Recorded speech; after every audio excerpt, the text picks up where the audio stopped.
Yesterday, I posted some results from research that colleagues and I conducted recently on remote work and burnout. If you haven't seen it, I highly recommend you go check it out because I want to share some more results with you now. So, the results that I'm sharing with you now is interesting because it relates to how people gauge their own well being.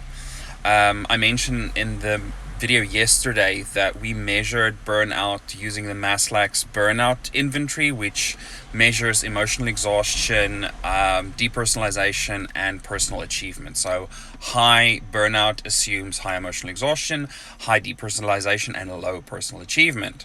So, in addition to a questionnaire that determined a score on each of these dimensions or scales, we also just asked people with one question: while you've been working remotely, have you been thriving? Have you been surviving? Or have you been struggling? Just one question. And we got really interesting results. So if you look at this chart, it's a composite of the responses organized according to how people said they were faring. On the y-axis, you've got the response range from 0 to 7, and then we've got emotional exhaustion, depersonalization, and personal achievement, which are the three scales that we use to measure burnout.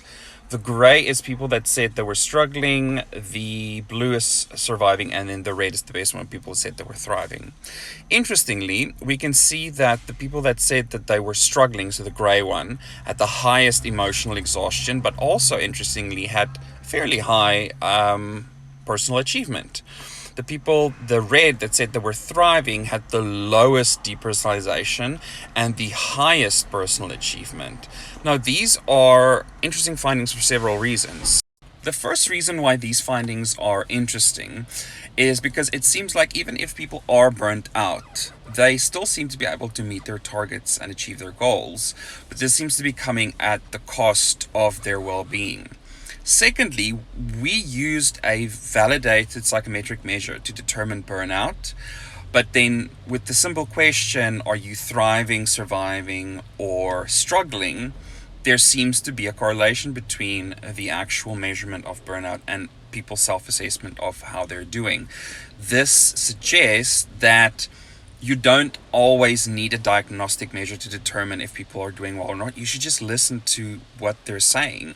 So people first organizations therefore need to create spaces where people feel safe making these statements about how they're doing, and then also that the organization is listening and implementing policy and giving accommodations and support where is needed.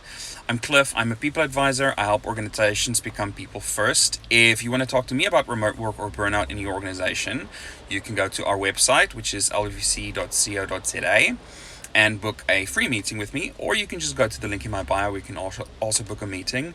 If you've got any thoughts on remote work or burnout during remote work, I would love to hear your thoughts, so leave them in the comments.